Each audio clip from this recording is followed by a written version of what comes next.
कहीं दूर जहाँ आसमान जमीन को चूमता है, वहाँ एक सल्तनत थी, सल्तनते परीजाद। इस सल्तनत का किला सफेद संगमरमर का बना था, लेकिन इसका असली हुस्न रात को सामने आता था। जब सूरज ढलता और आसमान नीला होता तो किले के 4 मीनार चांद की रोशनी से चमकने लगते, जिनकी रोशनी दूर दूर तक फैल जाती। सल्तनते परीजाद के किले में 6 शहजादियां थीं, अक्सा, मलीहा, जिमल, समरा, ईशल और अलीशा। 10 साल की उम्र में उनका हुस्न और जहानत देख के हर कोई कहता, ये लड़कियां बड़ी होकर कुछ ना कुछ जरूर बनेंगी। और उनकी आँखों की वो चमक खुद यही बताती थी। लेकिन वक्त ने उन्हें कुछ और ही सिखाना था। सल्तनते परीजाद में बादशाह हुसैन और मलका रबेल का राज था। अपनी राया का ख्याल रखने वाले, एक दूसरे से दिल की गहराइयों से मोहब्बत करने वाले। उनकी 6 बेटियां उनकी आंखों की ठंडक और उनकी जान थीं। ये महल उनकी हंसी से रोशन था, उनकी खुशियों से आबाद था।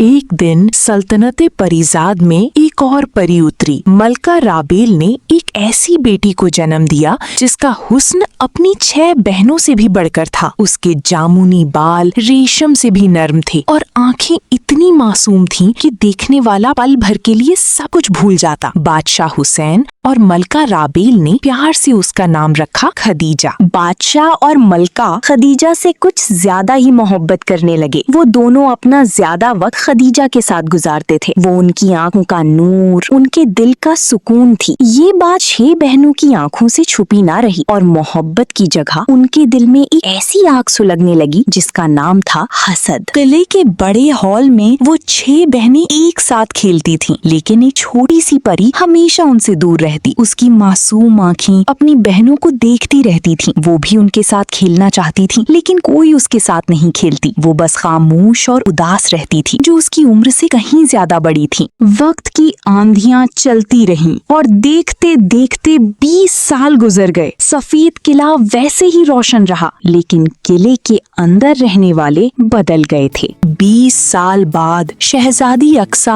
अब सल्तनते परीजाद की सबसे माहिर डॉक्टर थी। उसका हुस्न इतना था कि दरबार के लोग कहते थे, शहजादी अक्सा को देखना और शिफा पाना एक ही बात है। वो सिर्फ सल्तनते परीजाद की नहीं, पूरी दुनिया की सबसे बड़ी डॉक्टर बनना चाहती थी। शहजादी मलीहा अब एक ऐसी इंजीनियर बन चुकी थी जिसका नाम पूरी सल्तनत में गूंजता था। उसके हाथ जो कभी गुड़ियों से खेलते थे, अब कलम थामे नक्शे बनाते थे। उसकी बनाई इमारतें और पुल बहुत खूबसूरत और मजबूत थे। सल्तनत के अमीर लोग अपने घरों के नक्शे खुद शहजादी मलीहा से बनवाते थे।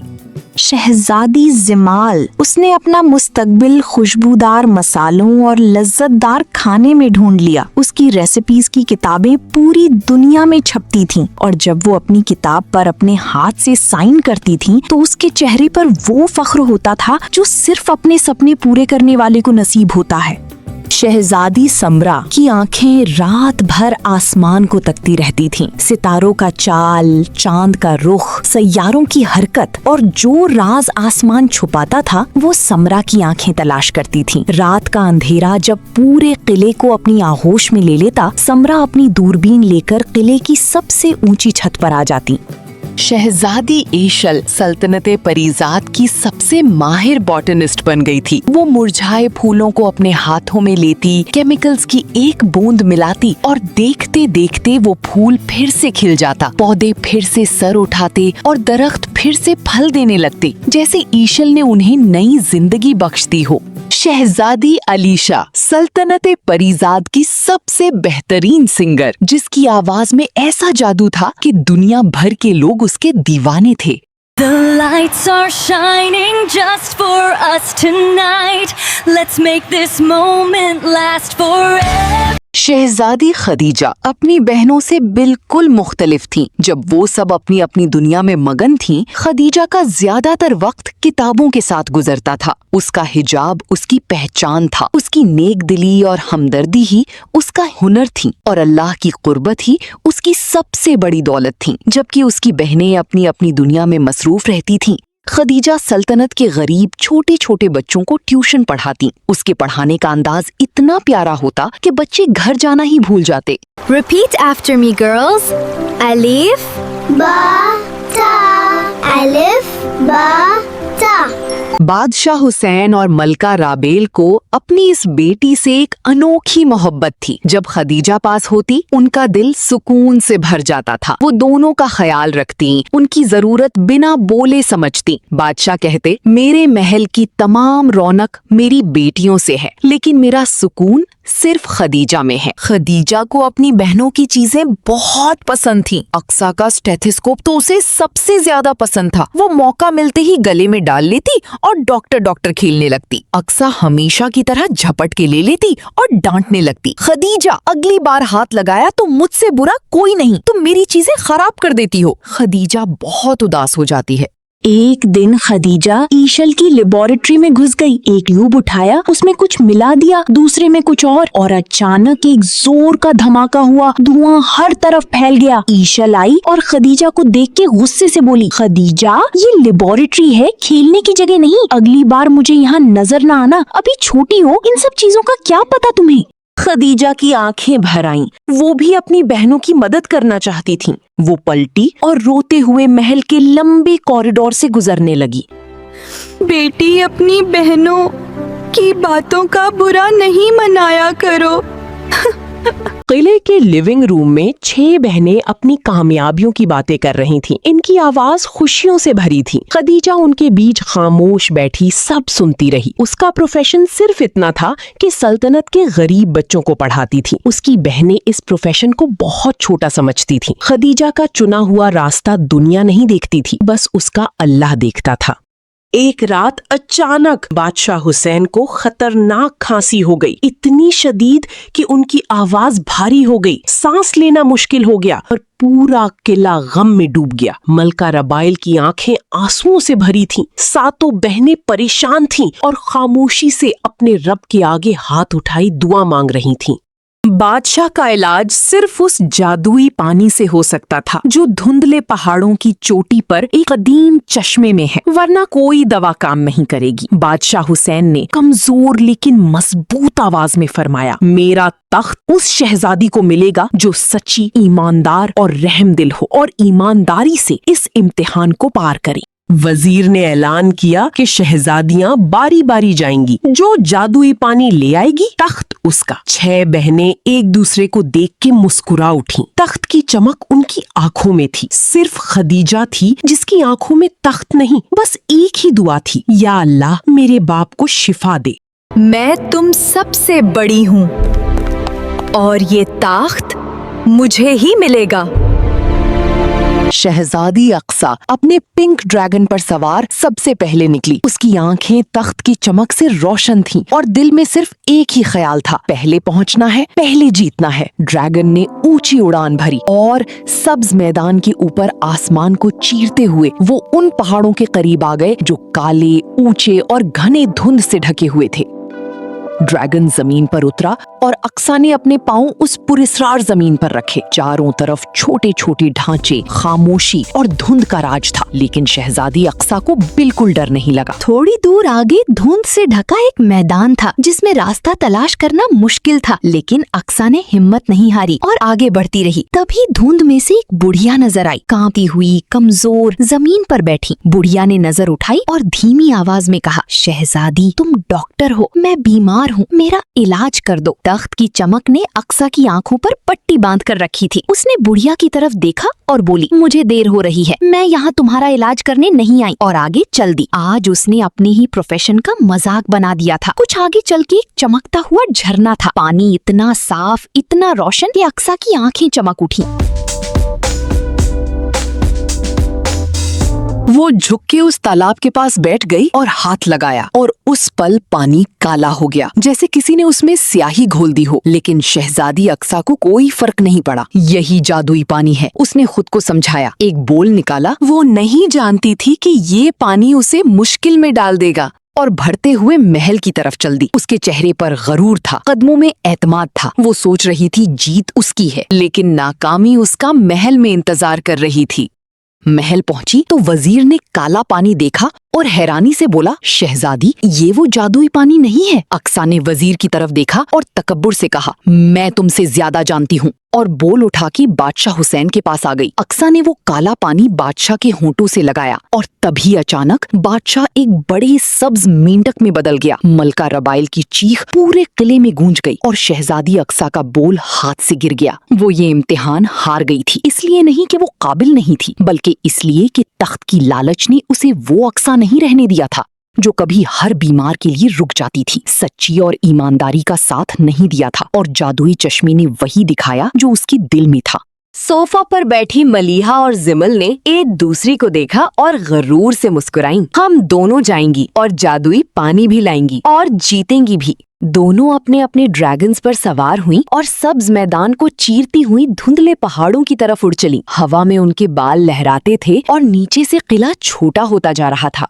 वो दोनों हवा को चीरती हुई काले धुंधले पहाड़ों की वादी पहुंच जाती हैं, और जो बहुत पुरस्रार थी, जहां कोई नहीं आता था। आज फिर से एक सल्तनत की शहजादियां वहां आई थीं। पुरस्रार पहाड़ों की जमीन पर उतरते ही वही मंजर था। छोटे जानवरों के ढांचे, काली खामोशी और घनी धुंध। दोनों बहादुरी से आगे चल पड़ी, लेकिन रास्ता अलग अलग हो गया। मलीहा बाईं तरफ और जिमाल दाईं तरफ के रास्ते पे चल निकली। मलीहा पहले रास्ते पर थी जब एक गरीब आदमी नजर आया। वो अपने टूटे हुए घर के पास बैठा था। आदमी ने हाथ जोड़ते हुए कहा, शहजादी तुम घर बनाना जानती हो, मेरा ये टूटा घर बनाने में मेरी मदद करोगी? मलीहा गरूर से सर घुमा लिया। मैं यहाँ घर बनाने नहीं आई। मलीहा ने भी आज अपने प्रोफेशन की तौहीन की थी।